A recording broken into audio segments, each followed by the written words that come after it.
kami, aku Michelle, dan teman-teman saya yang bernama Nama saya Al-Taufik. Nama aku Jovana Nestor Marpaung. Hari ini kita akan membahas sebuah tema yang sangat menarik, yaitu tentang keogaharian versus hedonisme. Apa sih hedonisme dan keogaharian? Mari kita simak bersama apa itu keogaharian, apa itu hedonisme. Sebelum kita memulai podcast ini, alangkah baiknya kita akan berdoa bersama-sama Dan akan dipimpin oleh Alfa. Oke, mari kita berdoa. Ya Tuhan, kami bersyukur atas kesempatan hari ini untuk belajar dan menangkap iman Tuhan. Kiranya Engkau hadir di tengah percakapan kami, supaya setiap tanya kita mencoba dapat diberkati dan mendengarkan ya ilmu-ilmu yang kita bacakan bagi Yesus. Sekarang kita mulai Yesus. Dalam bersyukur, amin. Amin. Nah, oke. Di podcast kita hari ini, pertama yang kita bahas itu adalah apa sih itu artinya hedonisme. Nah, di sini bisa aku kulik bahwa kalau ngomongin soal hedonisme ini berasal dari bahasa Yunani, yaitu hedon, yang berarti kesenangan. Nah, jadi itu pada intinya adalah hedonisme itu adalah gaya hidup yang menjadikan kesenangan sebagai tujuan utama. Betul sekali. Biasanya muncul dalam bentuk perilaku konsumtif, ingin mencoba yang baru, nongkrong di tempat hits saya sangat viral di TikTok, atau mengejar pengakuan dari orang lain di media sosial. Nah, kalau hedonisme itu kan tentang gaya hidup yang konsumtif. Nah, keogaharian itu keterbalikannya. Jadi tuh keogaharian itu berarti kita hidup sederhana, kita mensyukuri apa yang kita dapat, walaupun kita mungkin kita bisa membeli satu hal yang sama kayak teman kita nih yang hedon, cuman kita tuh lebih memiliki gaya hidup yang sederhana dan kita bersyukur atas yang kita dapatkan dan kita punyai. Nah, bukan berarti kita itu nggak boleh menikmati hidup, tapi kita tuh tahu kapan harus kita harus memulai dan kapan berhenti.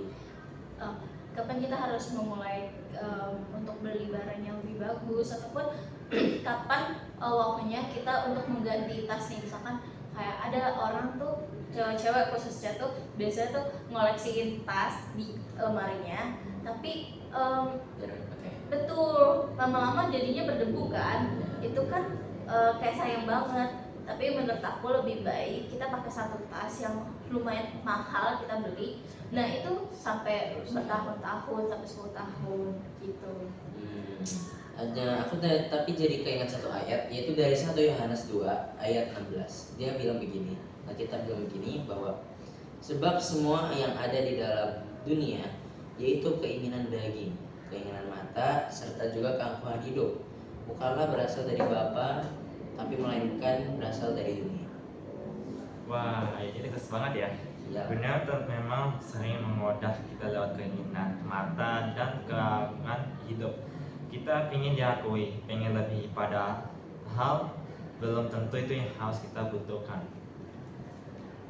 Nah, betul sekali tuh Alpa. Sebenarnya Tuhan tuh mau kita menikmati hidup, tapi jangan sampai kesenangan itu menjadi pusat hidup kita. Jadi kita tuh istilahnya kita menduakan Tuhan gara-gara kita punya gaya hidup yang hedon terus konsumtif.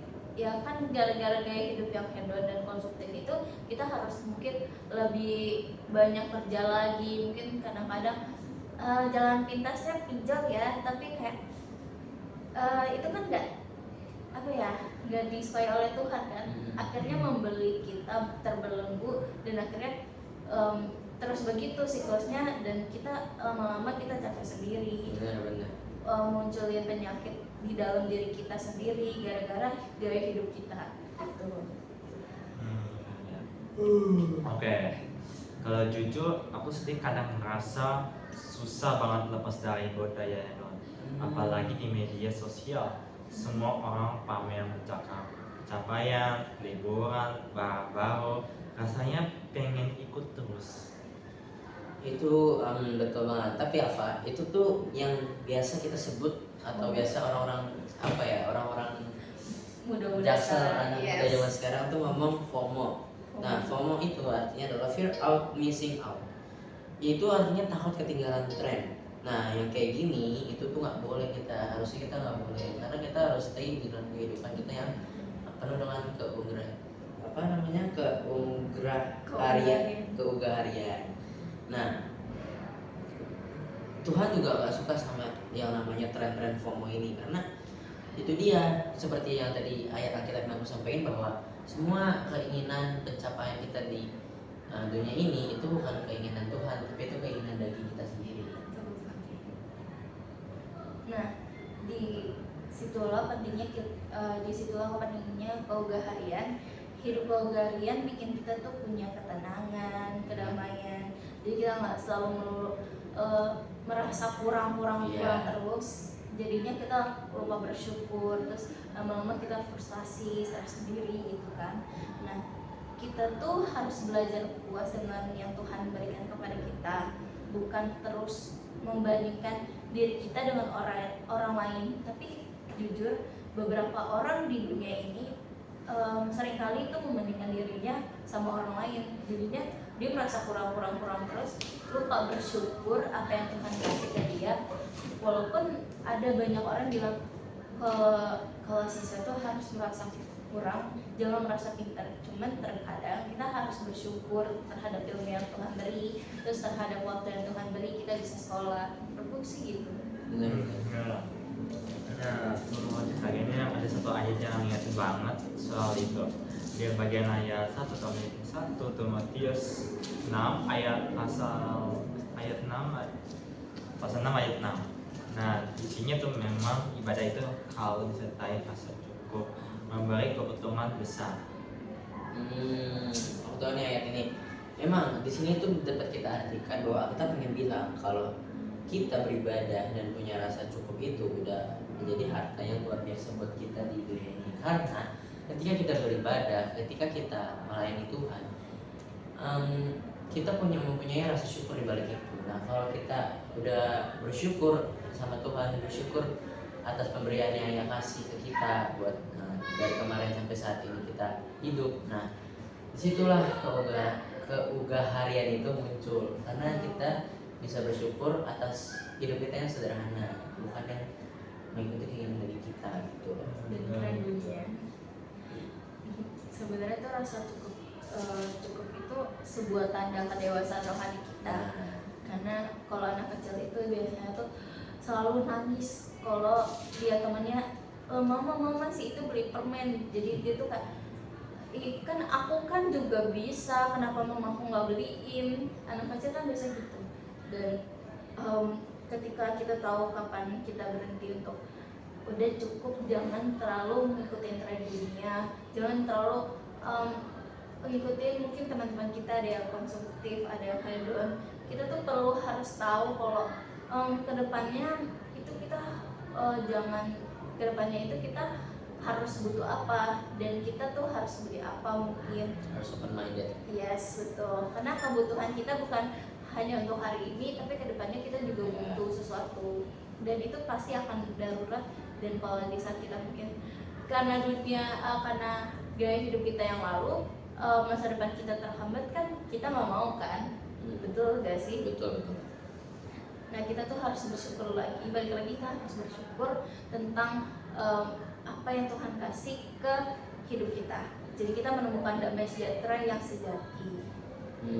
Nah, aku juga mau kasih ayat lagi, yaitu dari Galatia 5 ayat yang 22 sampai 23. Ini sih menurut aku teman-teman pasti tahu lah ini tentang apa.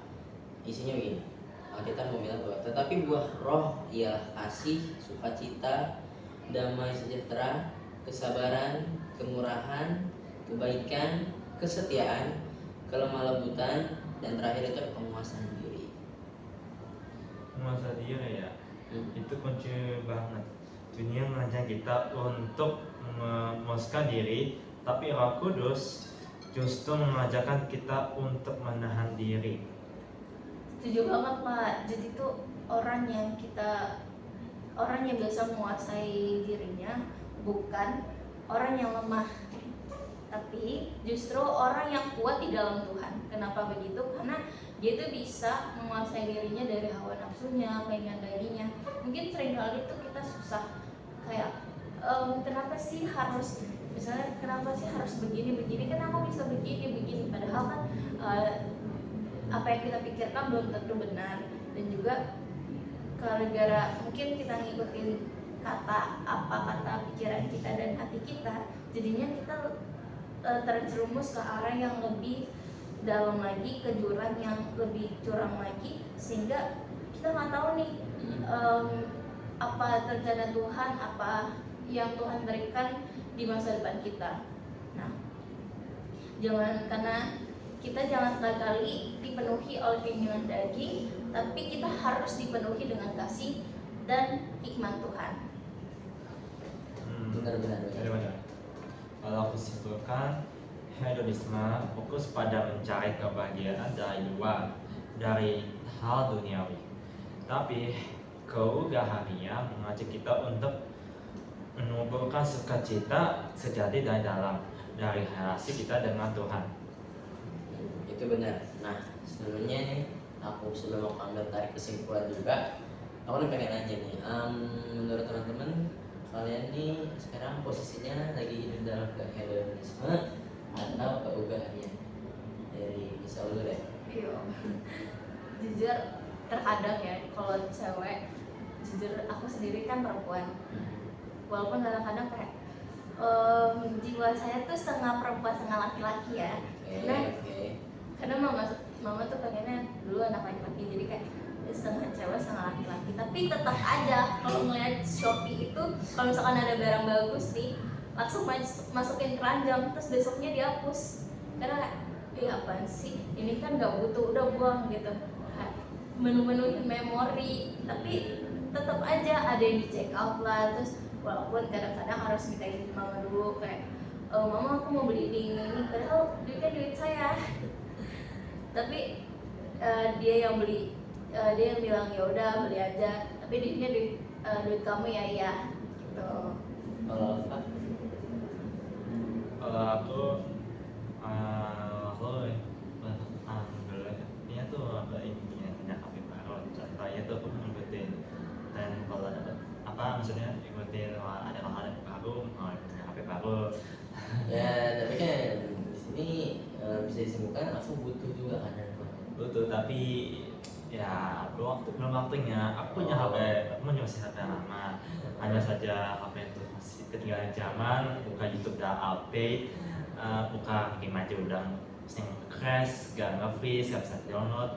Nah itu contohnya. Tapi aku masih bisa memakai HP-nya untuk WhatsApp, maybe telepon masih bisa berguna untuk membeli HP sih. Nah saat ada waktunya atau punya uang sendiri. Jadi kalau aku bisa tarik semua di sini bahwa Michelle udah mulai bisa hidup dalam keugahanian karena walaupun suka cek toko online shop, terus masih keranjang, tapi ada beberapa kalau barang yang nggak butuh banget dibuang aja gitu kan. Yes. Nah di close lah, ditutup. Nah kalau Alfa, menurut aku sih Alfa juga udah di keugahanian karena menurut perkembangan teknologi masyarakat ini kan ada sangat tinggi gitu. Jadi mungkin next kalau Alfa beli handphone pun itu bukan suatu kehedonisme di Alfanya, karena emang Alfa juga butuh untuk tugas, untuk mungkin kalau Alfa mau gimana nanti, karena butuh device yang lebih lebih canggih lah gitu. Nah kalau aku sendiri mungkin aku nggak bisa deskripsikan aku sekarang posisinya di keugahanian atau di kehedonisme, cuma yang pasti adalah aku sedang mengusahakan diri aku sendiri untuk memiliki barang yang memang emang lagi aku butuh, tapi sebenarnya itu nggak butuh-butuh banget. Contoh mungkin kalau sekarang lagi aktif di band itu kayak pengennya punya stick drum sendiri, pengennya apa ya? Yang di custom sendiri. Iya gitu-gitulah. Nah, jadi di sini bahwa aku bisa tarik kesimpulan sebenarnya hidup yang sederhana itu, hidup yang di dalam keugahan itu bukan soal tentang berarti kita nih miskin, berarti kita nih nggak mampu beli barang itu gitu, nggak mampu untuk ikutin lifestyle orang-orang Jakarta karena kita tinggal di Jakarta. Tapi di sini hidup dalam keugahan itu, hidup yang sederhana itu adalah hidup yang sangat open minded, karena hidup dalam keugahan itu hidup yang sangat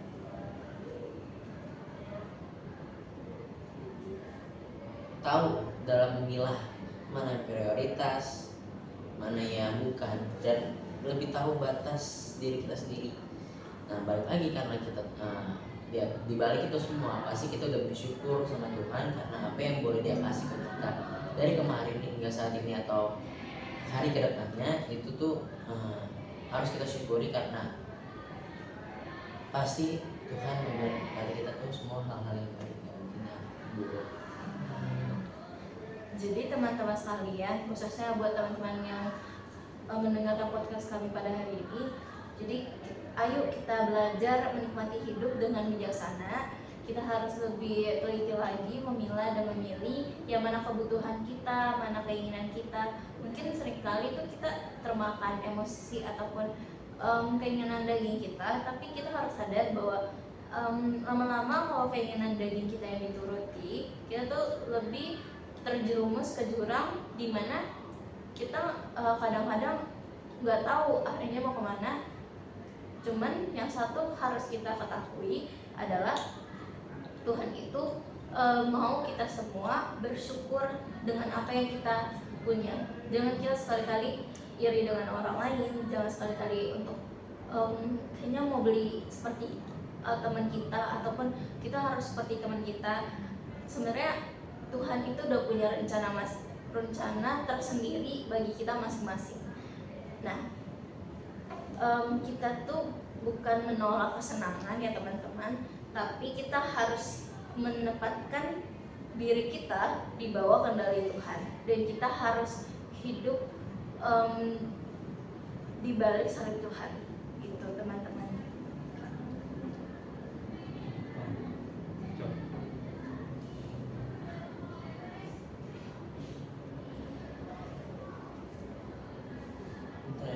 Dekat dulu ini kamera cuma di bawah. Terus ini terbuka dari Aduh, mata baru udah kenapa baru kayak dulu nih. dua. Oh, doa ya.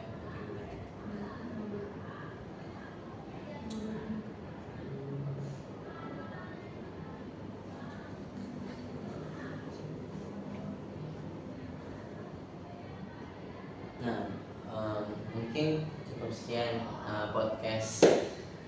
pembahasan podcast kita pada kali ini, yaitu tentang hedonisme versus keugahan, di mana ya keduanya saling bertolak belakang. Dan sekarang sebelum kita akhiri podcast ini, alangkah baiknya kita tutup dengan doa, karena tadi kita memulai juga dengan doa. Biar aku pimpin. Oke, teman-teman semua, mari kita bersama doa. Tuhan Allah kami dalam gereja surga, Tuhan, terima kasih untuk percakapan hari ini ya Tuhan. Kami belajar bahwa hidup bukan tentang mengejar kesenangan, tetapi tentang juga mengendalikan diri dan bersyukur atas berkat yang Engkau berikan ya Tuhan. Tuhan, tolong kami ya Tuhan, supaya kami bisa hidup sederhana, namun tidak lepas dari yang namanya sukacita sejati di dalam Engkau ya Tuhan. Inilah doa kami ya Tuhan, dalam nama Tuhan Yesus kami sudah berdoa dan mengucap syukur. Haleluya. Amin. Dan teman-teman semua, terima kasih sudah mendengarkan podcast kami bertiga pada hari ini. Dan jangan lupa bagikan episode ini ke teman-teman yang mungkin juga sedang menjuang meninggalkan hidupnya. Nah, sampai jumpa di episode berikutnya. Sampai jumpa di podcast selanjutnya. Jangan lupa terus tunggu podcast kita selanjutnya. Dadah semuanya. Bye.